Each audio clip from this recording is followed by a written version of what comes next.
आज जिन चार बड़ी खबरों पर हमारी खास नजर रहेगी उनमें सबसे पहली खबर कश्मीर मसले के ताल्लुक से है। आज अक़वाम मुत्तहिदा के सलामती कौंसिल की क्लोज डोर मीटिंग है।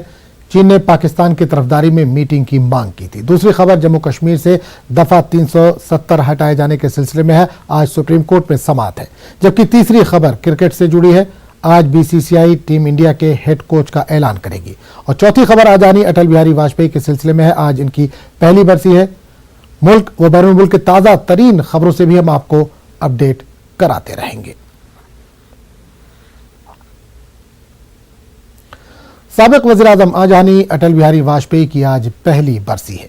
इनकी समाधि सदैव अटल पर सदर जमहूरिया रामनाथ कोविंद, वज़ीर आज़म नरेंद्र मोदी, वज़ीर दाखिला अमित शाह समेत कई मरकजी वज़रा, पार्टी लीडरों और सरकर्दा शख्सियात ने गुलाहे अक़ीदत पेश किए। सदैव अटल पर दुआया जलसे का भी एहतमाम किया गया।